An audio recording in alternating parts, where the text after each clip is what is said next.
Hello class, welcome to Unit 13, Professional Selling.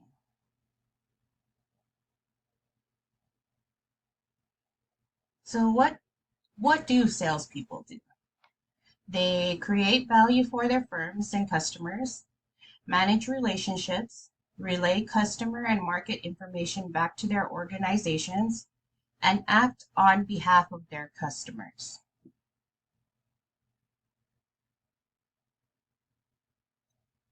Their responsibilities include having fiduciary responsibility to the company and an ethical responsibility to the buyer. At times, however, the two responsibilities conflict with one another. For example, what should a salesperson do if the product meets only most of a buyer's needs, while a competitor's product is a perfect fit?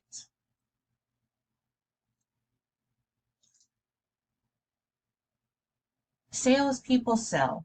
That's the bulk of the value they deliver to their employers.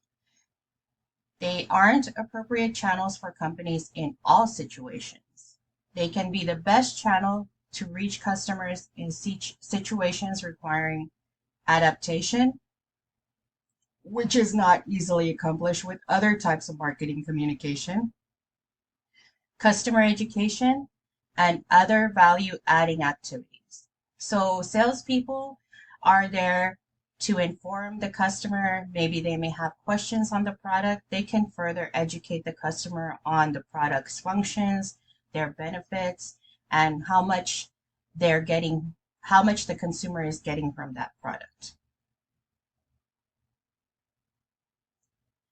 Sales representatives have to decide which accounts they have the best shot at winning and which are the most lucrative. Salespeople recognize that business is not about making friends, but about making and retaining customers.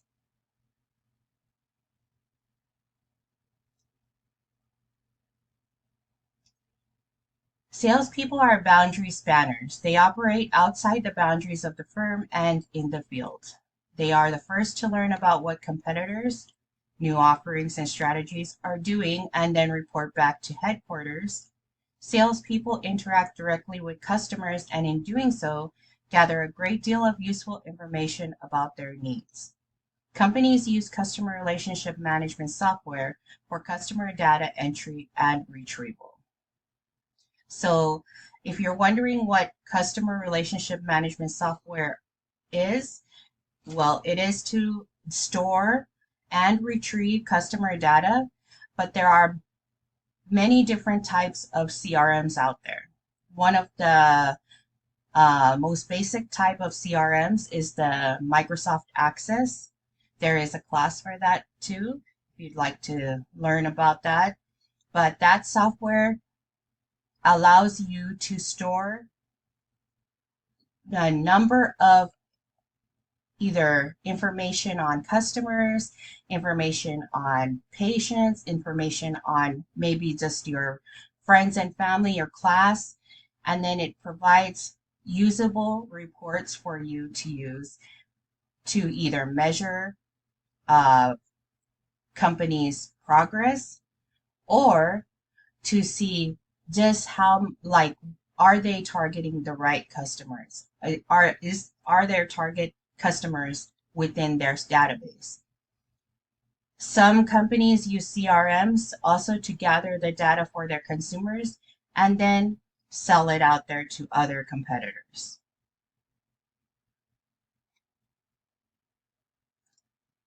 There are many different types of sales positions. Using activities as a basis, there are four basic types of salespeople. There are missionary salespeople, trade salespeople, prospectors, and account managers. In some discussions, you'll hear that there are three types: order getters, actively solicits purchases from customers; order takers, fields requests from customers; and then sales support helps sales staff by pricing and preparing proposals and other pre-sale and post-sale activities. The four we describe are all types of order getters. That is, they actively seek to make sales by calling on customers. So they're out there uh, looking for the customer, getting their attention for their organization's products or services.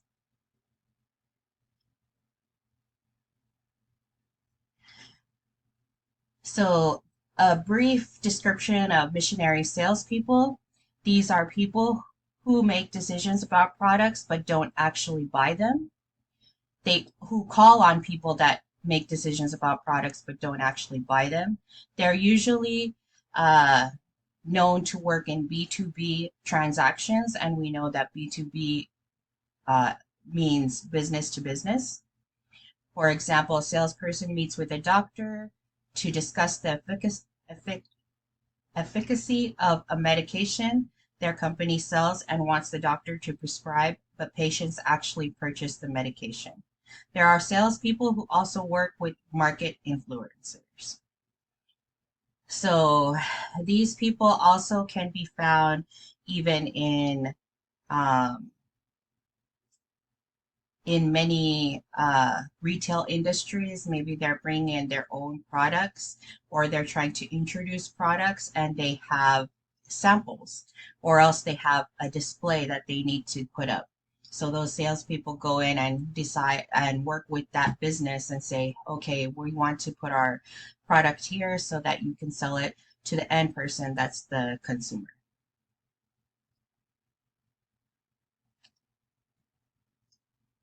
Trade salespeople, someone who calls on retailers and helps them display, advertise, and sell products to consumers. So we have the um, national conventions for different products such as electronics, maybe even um, guns or ammunition. There's car conventions. There's many different types of conventions. And these trade salespeople go to these conventions. Maybe they may have a booth there that they're advertising what their company can provide to the public or to other businesses. Or they could be the actual people walking around the convention or the trade show looking at the different products and items and seeing what their business maybe wants to buy or collaborate with, or maybe they're trying to see what the competitors have out there and how their company compares to that. Prospectors are people whose primary function is to find prospects or potential customers. They often knock on a lot of doors and make a lot of phone calls, which is called cold calling. Might be responsible for closing the sales or simply turning the prospects over to someone else to close. So there are a lot of us that know that we sometimes hear people coming up to our door and saying, hey, we have this good deal on solar panels. We'd like to talk to you. Would you like to talk about solar panels, how they can save energy? Or maybe they want to talk about Frontier, the um, internet service. They may even talk about like uh, medical insurance or life insurance.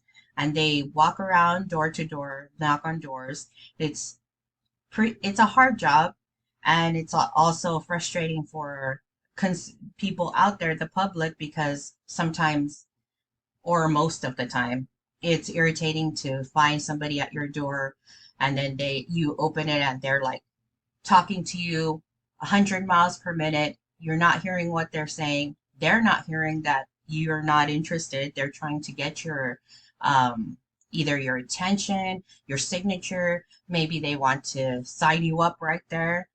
That's those are the people. And then telemarketers, of course. Account managers are responsible for ongoing business with a customer who uses a product. They also have to identify lead users. They work closely with these lead users and build relationships across both their companies so that the two organizations can innovate together.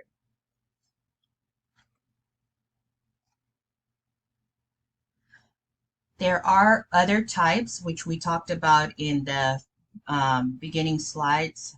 before we began describing each different type of salesperson.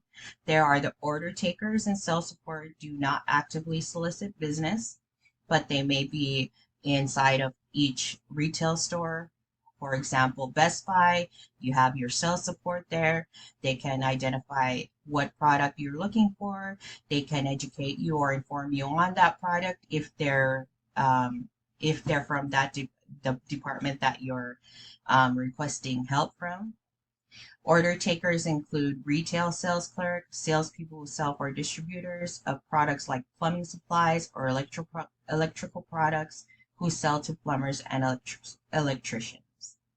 Sales support work with salespeople to help make a sale and to take care of the customer after the sale. So these are people who are at the call centers, and you call in and you're saying, "Oh, unfortunately, there's something wrong with my electronic that I purchased from you, maybe your TV, and you want to get some help, or maybe somebody to come out and work on your computer, or maybe you just call them on your phone and they can remote help you to fix a problem." Customer relationships. Serving one large customer can often be more profitable than serving several smaller customers. Cost to serve, how much it costs to take care of a customer, is an important metric. Marketers also want stronger relationships with customers who are innovative, such as lead users. Salespeople are tasked with maintaining relationships with market influencers who are not their customers. So the reason why salespeople would want to maintain their relationships, even if these influencers are not their target market, is because they could potentially put their product in a market segment that they don't even know that segment could be a potential target segment for their company.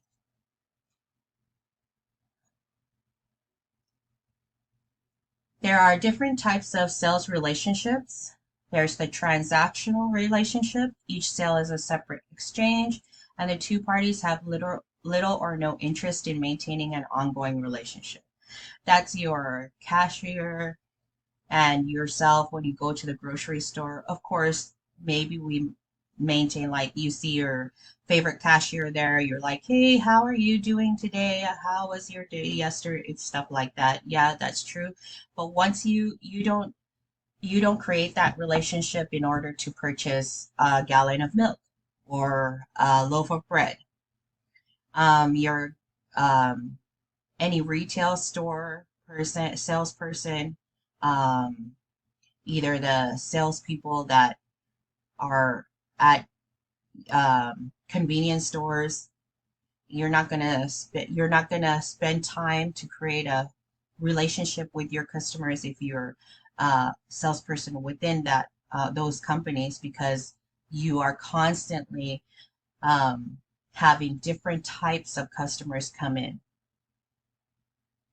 Affiliative selling relationships more likely to occur when the buyer needs a significant amount of expertise from the seller and trust is an issue. These are people like in the other slide that was talking about doctors. They need to be informed that the medication that they're purchasing from this pharmaceutical company is actually FDA approved. Does it, what are the working, how does it work? What are the side effects? And if there is any problems, how do they go about in correcting those issues? Functional relationships, limited ongoing relationships that develop when a buyer continues to purchase a product from a seller out of habit as long as her needs are met, his or her needs. Functional relationships, what do we buy from habit? We go in, we get our groceries, clothing, haircuts, our nails done, things like that. Strategic partnership, buyer and seller commit time and money to expand the pie for both parties. So B2B relationships, these are very important in this partnership because uh, you're trying to find what company can benefit your goals and mission and the product or service that you're providing to the public. And then they're also going to wonder what can you bring to their company and how can that partnership provide profit for both companies and an edge over maybe your other close competitors. This is just a image showing the relationship continuum. You have the transactional, functional, affiliative, and strategic. So, of course, you start with the basic transactional, go in, purchase, get out. Functional, again, similar to that, but it's a habit. You do it all the time. Oil changes, um, haircuts, like we said. Affiliative, of course, that's a stronger relationship. You have to know exactly who you're buying from, what is their reputation. Then the strategic is how can your partnership with the other organization or company benefit your mission and goals and the products and services that you provide. There are different types of selling strategies as well. There's the script-based or canned selling. Salespeople memorize and deliver sales pitches verbatim. These can be the person that comes and knocks at your door and says, hey, do you want to, I'm from so-and-so company. Would you like to buy this? Blah, blah, blah. And then they have a script that they have practiced in order to sell you the product or service that they're trying to provide to you. Need satisfaction selling is asking questions to identify a buyer's problems and needs, and then tailoring a sales pitch to satisfy those needs. Maybe cars, automobile purchases, higher end purchases. Consultative selling. The seller uses special expertise to solve a complex problem in order to create a somewhat customized solution. Again, that could be on the continuum. Maybe you want to be more informed about what you're purchasing if you're a B2B buyer, and then you want to buy, let's say, materials from your airline company, and you're saying, oh, we need to provide this many flights to so and so, so we need to have more planes.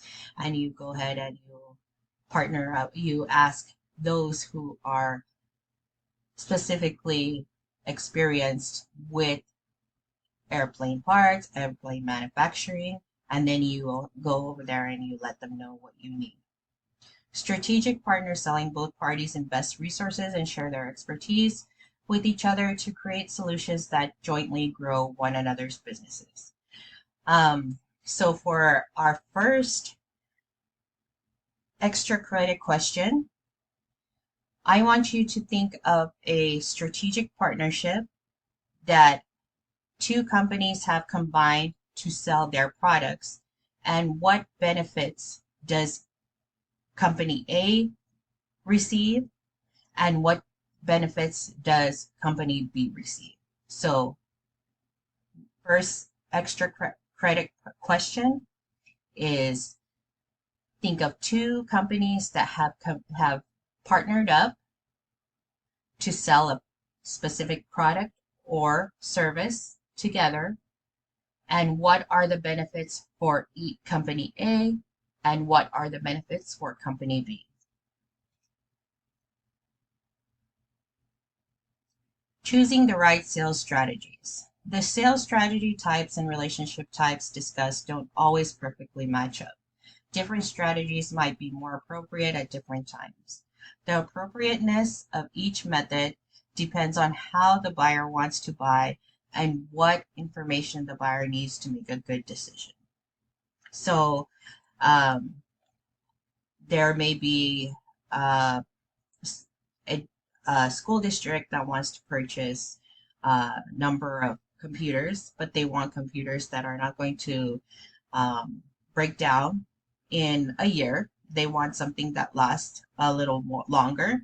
So that might be uh, a more informed sales strategy. So they need somebody who has expertise, but then they also might collaborate with a certain company or organization because that company is going to sponsor, let's say, a percentage of their purchase.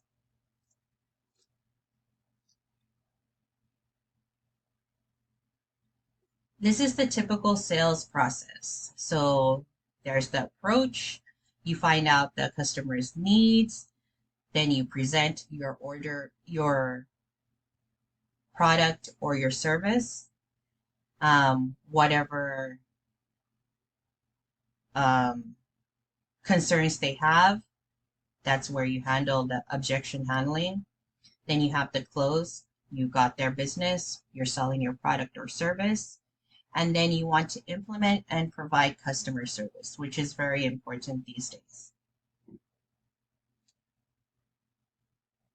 Pre-approach and planning. A salesperson may use a variety of resources to find the right person to call. There's LinkedIn, Google, financial databases, Standard & Poor's, internal data. Such extensive pre-call planning doesn't always happen, although a lot can be accomplished through judicious use of web-based resources. In this stage, the salesperson is attempting to convince the buyer to spend time exploring the possibility of a purchase. So if you're a new company getting into B2B sales, it's going to be really hard at first for your marketing team or salespeople to go out there and find prospective clients at at the initial phase of your company opening. So looking on LinkedIn and checking, hey, who's the marketing manager of, let's say, Pepsi. So then you look on LinkedIn and that information is really available. You can even Google it. Maybe you want to find out who is the head of finance at a financial institution like Bank of America or Wells Fargo. LinkedIn has that, but also you want to also look at financial databases because you could find more detailed information on that. You don't want to just cold call a professional. You want to make sure that the person you're calling is actually the person to contact because bad things can happen if you contact the wrong person.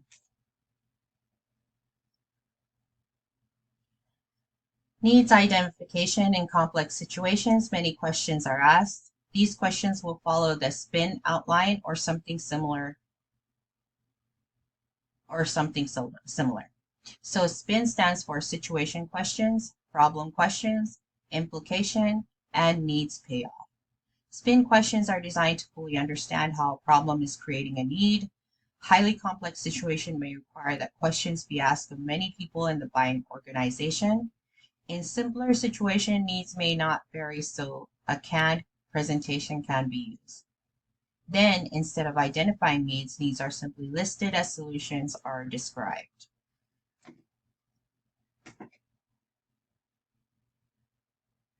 Your presentation. This shows how the offerings satisfy the needs identified earlier, and this is very important. When you are out there identifying the needs of your target market, the consumers you are out there to get. If you write down those needs or log them into a database, make sure that when you're presenting your presentation, those needs are addressed. If your presentation doesn't even cover the needs that you looked out there and you gathered, then the presentation is useless. The people who are watching your presentation are not going to be interested and you're not going to get business. One approach to presenting solutions uses statements called FIBAs. FEBA stands for Feature, Evidence, Benefit, and Agreement.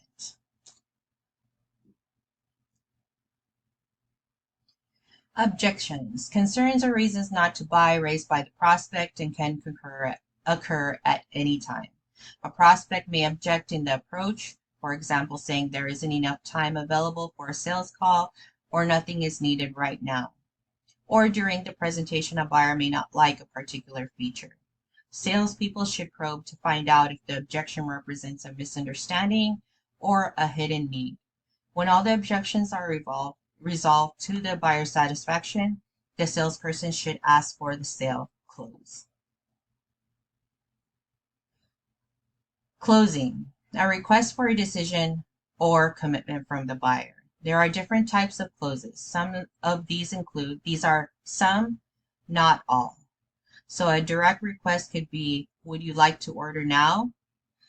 Minor point, would you prefer red or blue? Summary, you said you like the color and the style. Is there anything else you'd like to consider before we complete the paperwork? There are many different ways, and it's good to practice your closing just as much as it's important to practice the beginning. Because if you mess up on either level of your presentation or your approach or the closing, you lose that sale. It's really as simple as that.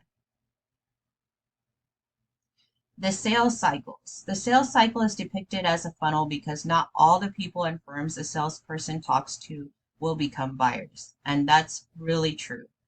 Sometimes salespeople have to be out there 50 times or multiple times throughout the day in order to get somebody to buy their product. So there are leads, the suspects, prospects, and then of course the sales. Leads are contact information about someone who might be interested in the salesperson's product. Suspects, a person or organization that has an interest in an offering but is too early to tell what or if they are going to buy. Prospects, someone with the budget, authority, need, and time to make a purchase and will buy such a product of the type the salesperson is selling soon. Sales, the person decided to buy the salesperson's product and became a customer. And of course, that's your goal. If you're going to go into sales, that's your goal. Your goal is to make sure the customer buys your product or service. What are some of the metrics used by salespeople? The key metric that salespeople are evaluated upon is the revenues they generate. Pipeline, how many prospects and suspects a salesperson has. Conversion ratios measures how good a salesperson is at moving customers from one stage in the selling cycle to the next. A lower conversion ratio is better. A salesperson with a 5:1 ratio will sell twice as much as one with a 10:1 ratio. Activity goals, number of sales calls each type representative has to make in a certain period of time. Win-loss analysis and after the battle review of how well a salesperson performed given the opportunity she or he faced. A bonus is paid at the end of a period of time based on the total amount sold, while a commission is typically thought of as a payment for each sale.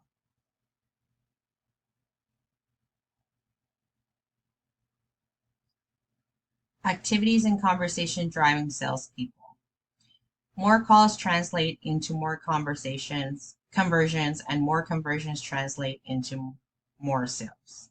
So the more you're out there walking the block or walking the business district or going into businesses with your product or service, making presentations, the more you're calling up the right people, the more you're going to create a conversion, which in turn creates a sale. So more activities, more sales.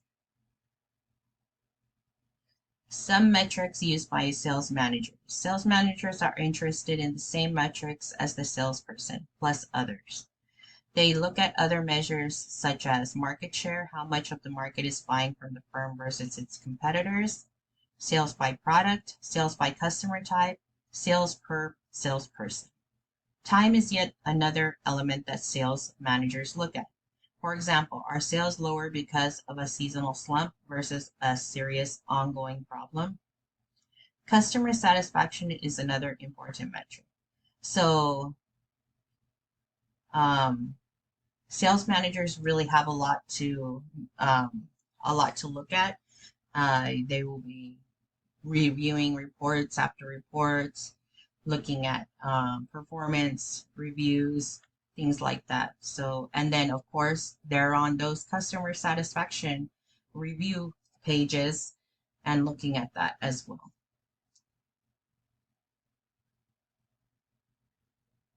Ethical issues for salespeople. Many of the most common situations you could face as a salesperson involve issues such as a customer asks for information about one of their competitors who happens to be one of your customers, deciding how much to spend on holiday season gifts for your customers, a buyer asks for something special which you could easily provide but aren't supposed to give away, deciding to play golf on a nice day since no one knows if you are actually at work or not. So, this the spending money on gifts. This also can be seen like when the pharmaceutical representative is coming into a doctor's office, and they say, "Oh, and we brought Chick-fil-A for everybody." So we don't. That's okay. But you have to also think, is this ethical for me to do, or is this going to show at, as an ethical issue for my organization that I'm representing. I cannot talk today. Sorry, class. Company safeguards. The first step is to develop policies based on the company's mission and values. Good ethical policies list appropriate and inappropriate behaviors, describe the underlying principle. A good second step is to train all salespeople and sales managers on the policy for several reasons. To secure greater support and application of the policy, should a salesperson engage in an unethical or illegal activity, the company is protected. So if they need to remove a salesperson from the team, they have the backup to uh, show that their choice to let go of him or her is justified. The company must also enforce the policy and have procedures in place that make enforcement possible. Codes of ethics, policies, and procedures affect all employees. They are not created just because of salespeople. Challenges facing sales managers. Sales managers face challenges common to all managers. It's really hard to keep salespeople in this day and age, mostly because everybody is glued to their smartphone, they have their tablets, they have access to information. So why do they need a salesperson to come around and inform them about the different benefits or the different products out there when they can just pull it up on their phone and figure it out themselves? So other challenges, in saying that, it's hard to keep salespeople and it's hard to hire them if the organization choose to hire salespeople, because they're gonna be like, oh, can you do this and that? And the salespeople already know nobody's gonna listen to me. I'll move on to another job. Other challenges they're looking at is, of course, what we're talking about: hiring, retention, compensation, motivation, discriminatory practices, sexual harassment in the workplace, and then ensure that employees are treated with dignity and respect. And that's really hard, especially when you're receiving either telemarketing calls from 1-800 number. Usually the person that's going to answer that call is not going to be too happy that they received that. But because that's your job as a telemarketer, that's what you have to face. And then your manager also has to face the calls that escalate from the angry call and are sent to them.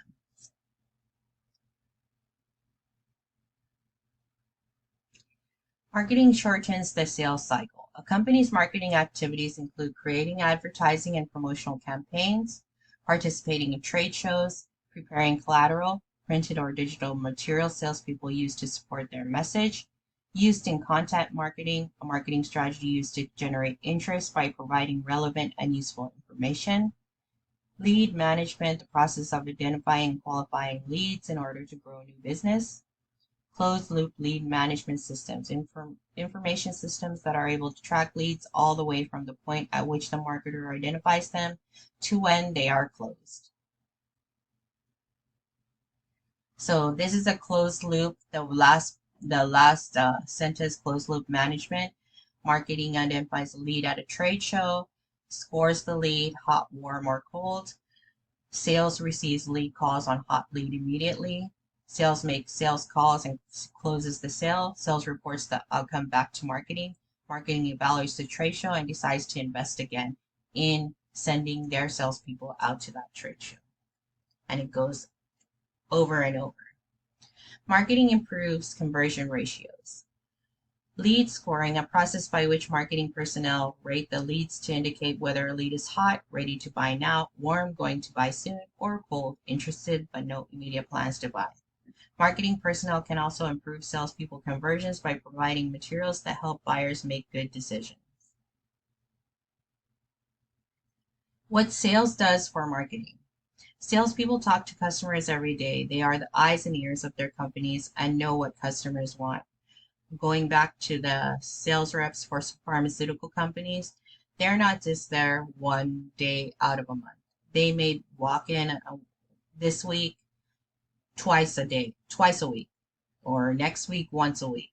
They're continuously making their presence known. So if the customer has any concerns, the doctor has any concerns, they are there to help them.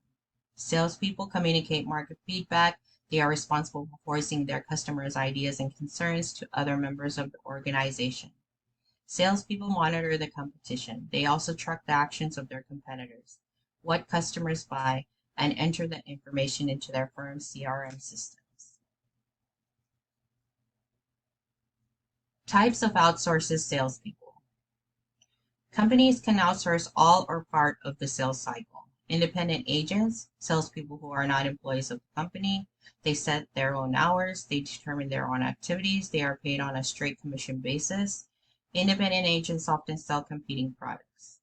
Manufacturers' representatives, agents that sell a manufacturer's product, they don't sell competing products. Advantages and disadvantages of outsourcing. Some of the advantages to gain access to more buyers.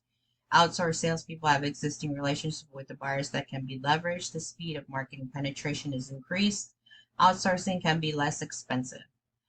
The disadvantage is the primary one is outsourcing the selling process is loss of control. So these in outsourced salespeople, they're not part of your organization. They could be contracted with your organization, but they don't necessarily have to go by the either policies or guidelines of your organizations. They are working as contractors, so they have their own set of guidelines and maybe potentially even their own ethics that they go by, and it could be conflicting with your own. So we're at the end. If you have any questions, please let me know, and all of you have a great evening.